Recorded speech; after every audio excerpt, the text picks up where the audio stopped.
Brussels just detonated Central Europe's energy lifeline with a single vote. In one stroke, the EU erased every remaining Russian gas deal by 2028. No debate, no veto, no escape clause. Hungary and Slovakia pleaded for delay. Brussels closed the door.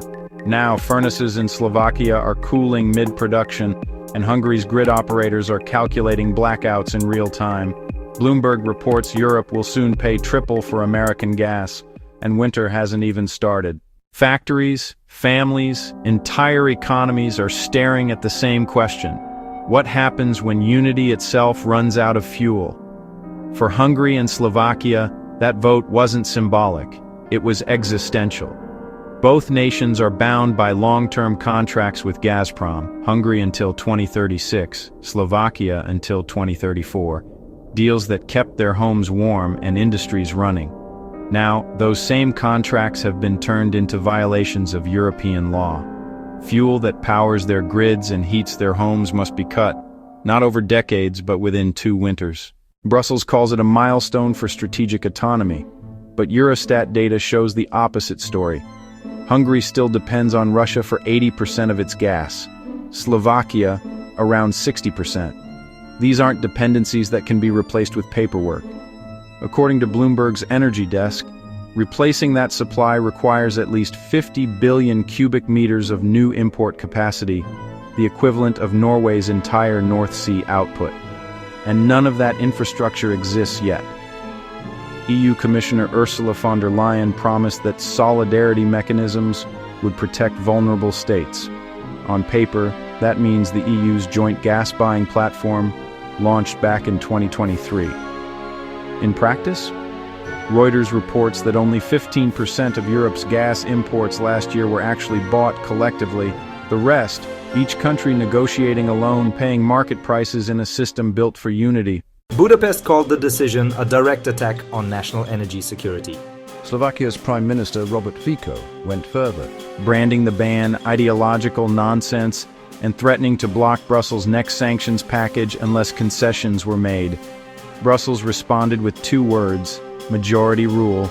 20 of 27 members approved. That's enough. The Financial Times called it a constitutional stress test disguised as energy policy. Before the war in Ukraine, Russia supplied 45% of all EU gas imports, about 155 billion cubic meters every year. By mid-2025, that share had collapsed to 12%, but even replacing that final fraction has a price tag. Reuters estimates Europe now spends an extra 30 billion euros a year on pressure US and Qatari LNG. Energy security, it turns out, comes with an invoice. Across the EU, consumer prices remain 19% higher than before the war. In Hungary, household gas tariffs have surged 67% since 2022. In Slovakia, industrial electricity costs up 44%. Economists warn those hikes are feeding inflation and crushing manufacturing competitiveness. Germany's numbers tell the story.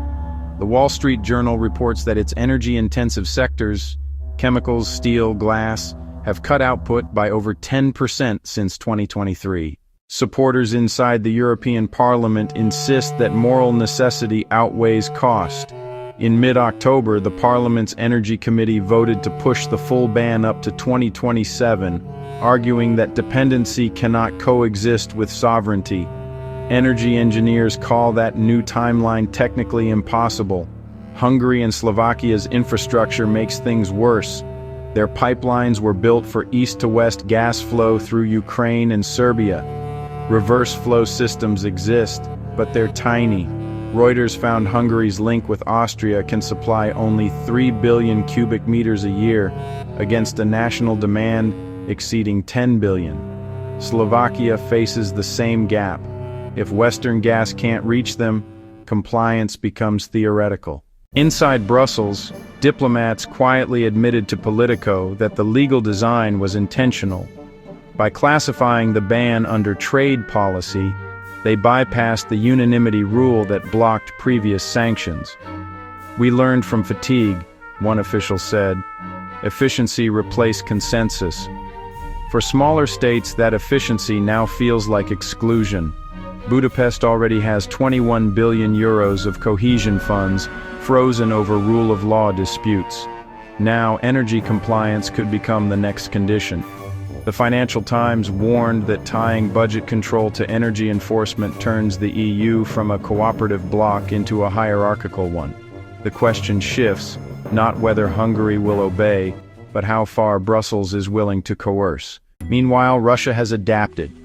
Pipeline exports to China through Power of Siberia rose 54% this year.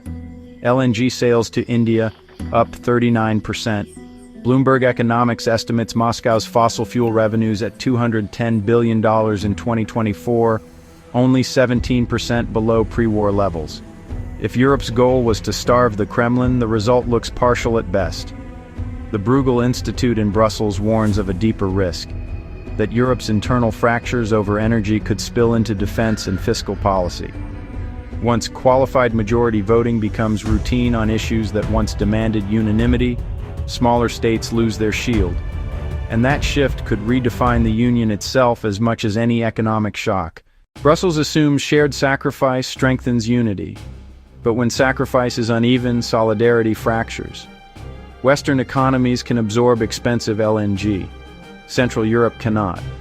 For Hungary and Slovakia, moral policy now means household austerity.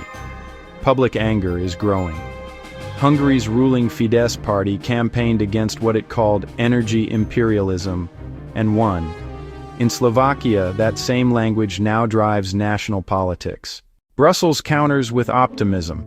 The Repower EU initiative pledges 300 billion euros for wind, solar, and hydrogen projects. But Bloomberg notes, most of that money is loans, not grants. And those projects take years to materialize. Gas still stabilizes the grid in winter. Cutting it faster than alternatives appear isn't transformation. It's a gamble. By 2028, Europe plans to replace every Russian molecule with imports from allies and renewables. But American LNG, indexed to Henry Hub plus shipping, costs roughly 3 times the pre-war Russian pipeline price.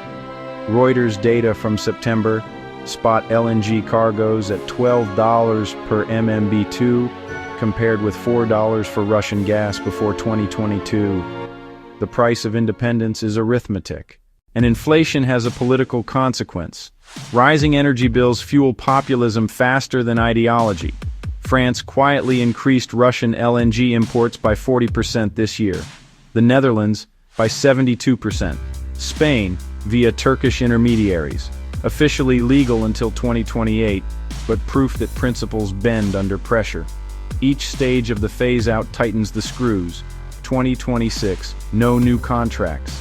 2027, short-term deals end. 2028, total cutoff. Every deadline drives prices higher. Even after expansion, Europe's gas storage covers only a quarter of annual demand. One cold winter could unravel the entire timetable. Washington, meanwhile, gains. Bloomberg reports U.S. LNG exports to Europe hit 91 million tons in 2024, worth $65 billion. Europe's independence has made America dominant. Brussels may reduce one dependency, only to deepen another. A symmetry few in the EU acknowledge aloud.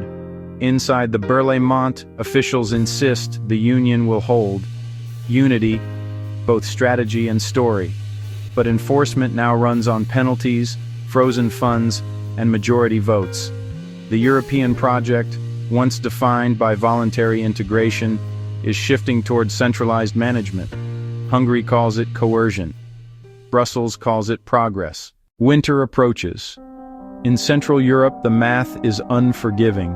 Infrastructure lags, reserves thin, and construction moves slower than legislation. Each announcement from Brussels now sounds like a countdown. Europe's cohesion won't be tested in press rooms, but in homes, when temperatures drop below zero and bills arrive higher than before. Parliament is expected to finalize the law early next year. Customs officials will then trace LNG origins. Regulators will audit contracts, and courts will impose fines. For the first time, compliance will be measured in cubic meters. Europe set out to end dependency and found itself redefining democracy. Hungary and Slovakia may comply on paper while delaying in practice, as they once did with migration and judicial reforms. The Union's legal power is formidable. Its political legitimacy is eroding. Once consensus gives way to compulsion, disintegration doesn't start with exits. It starts with chaos. Across the continent, economists calculate to replace that final 12% of gas by 2028 means securing 45 billion cubic meters a year from new sources, requiring 4 LNG terminals, 2 new pipelines, and dozens of regasification units. Projects that extend beyond the lifespan of the current parliament. The math suggests friction, not failure. But friction alone can change history. And as Brussels celebrates energy independence, one statistic glows quietly in the background. Eurobarometer. Trust in EU institutions at 52%, the highest in 17 years. The question isn't whether Europe can live without Russian gas. It's whether Europe can live with itself, after doing so. End narration. Thanks for watching Geoscope. Like and subscribe for more deep dives into the world's shifting power map.